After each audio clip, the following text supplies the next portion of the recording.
Today we are going to discuss the eye.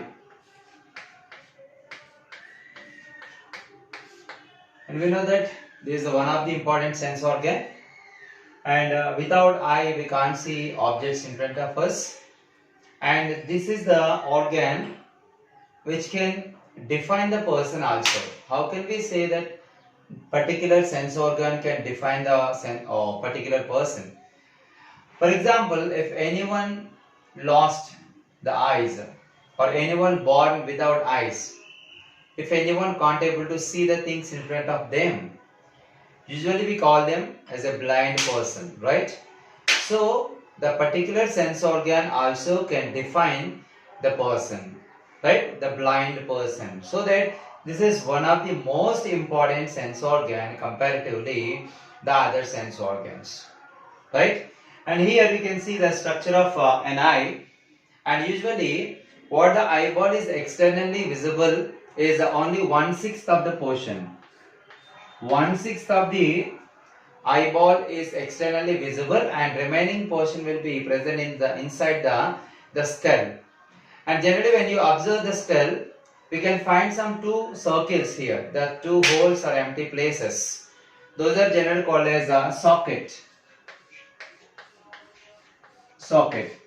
So the eyeball is located in the eye socket, right? And usually the eye is externally protected by the eyebrows, eyelids, eyelashes, and lacrimal glands, right? And what is the internal structure of the eyeball? Just to see that the eyeball is made up of three membranes. It's covered by three membranes. The one is a sclerotic layer. In the short form, it is called as a sclera. Sclerotic membrane or sclera. Generally, it is a white in color. This is white in color, the outermost layer of the eyeball. So when you observe that the outermost layer in front of the eyeball, it is forming an extra layer which protecting the eyeball. That's nothing but conjunctiva.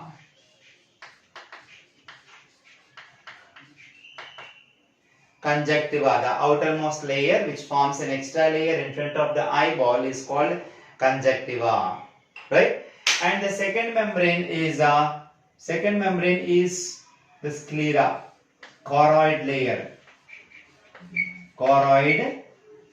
The secondmost layer is choroid. Generally it is black in color, black in the sense of the dark red in color. It's looking like a brownish black, right? Why? Because it is supplied by the blood capillaries. The second layer is richly supplied by blood capillaries, so that it is in black in color, right? Right. And the next one, the second membrane, which is having the internally some muscles are there here. They generally called as the ciliary muscles,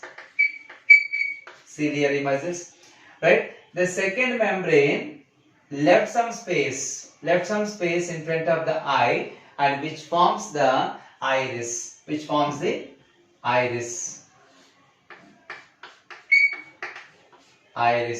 The second membrane, choroid layer, covers almost all the parts of the eyeball, and it leaves some space in the front of the eyeball, which is called as the iris. It's a kind of a muscle. This iris is in generally different colors in the people. Like some people are brown, some people grey, some people black, some people blue, as we are observing, right? Right. And here the third membrane is a retina. The most important membrane, retina. The third membrane, retina. It is the most important layer in the eyeball because the retina contains the two different kinds of cells called rods and cones.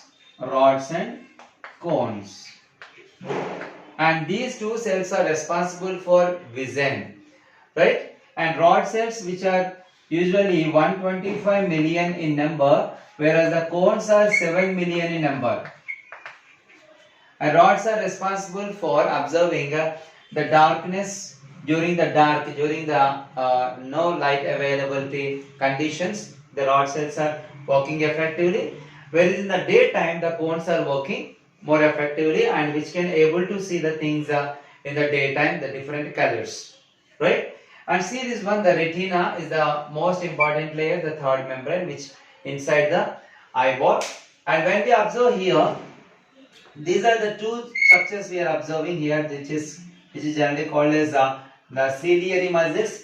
The ciliary muscles are holding a biconvex lens here.